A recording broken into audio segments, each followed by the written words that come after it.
Let's have a look at what the heck happened at Birmingham Airport, by the way. Their £700,000 a year boss has come under a bit of fire, blaming passengers for those huge queues. You might have seen those images of just horrific queues.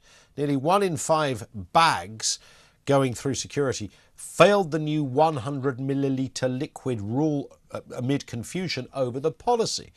The chief exec, Nick Barton, said there had been bedding in issues following the opening of the £60 million security hall, with passengers forced to wait in queues, snaking out of the terminal to go through security.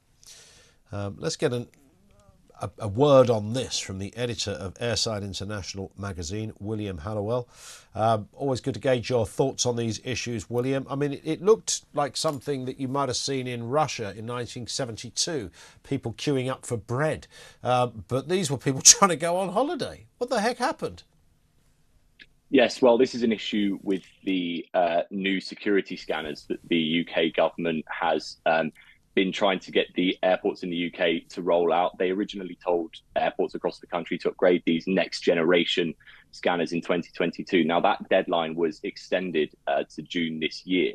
But as far as I'm aware, it's around 6 airports in the UK have actually rolled out these scanners. That includes Newcastle, Leeds, Bradford, London City, Aberdeen, Southend and Teesside airports. And essentially the issue is that the Department for Transport has rolled back on this new scheme. The whole point of the scheme was to get rid of the 100 millilitre liquids rule for hand luggage when you're travelling. And it's caused, as you say, a lot of chaos at Birmingham Airport. I've seen the pictures. Like you say, they do look pretty horrific if you're, a passenger on your way to your holiday. And, it seems a huge, the main issue here is a lack of communication to passengers. Now, whether that's airport's fault, the Department for Transport, certainly it's clear that the message hasn't got to the passengers travelling. And as you say, it's caused a huge issue so far. So what do the scanners do then? Are they meant to be able to spot that you've got the liquid in your bag, or is it more than that?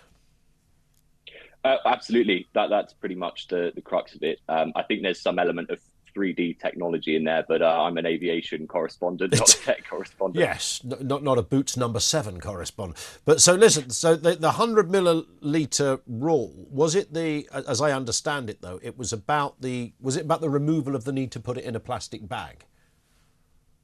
Yes, to an extent. It's also about being able to carry more liquids. Now, The new machines supposedly should or would allow passengers to carry up to 2 litres of liquids in any bottle size in their hand luggage, which of course, I think we've all travelled with hand luggage and liquids in our hand luggage, and it's a bit of a pain trying to get that through the airport, when you're going on holiday and all your toiletries and all that sort of thing. So it's meant to be easier for passengers, but obviously so far all it's caused is a bit of a communication breakdown. Mm-hmm.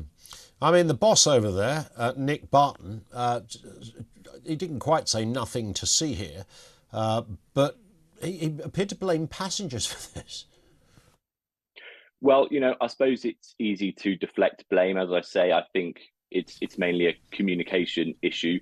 I know the Transport Secretary, Mark Harper, has already spoken about this since the Department of Transport has kind of rolled back on this new initiative temporarily. But look, he said that passengers need to look at, whichever airport they're traveling from, they need to check the website for up-to-date information.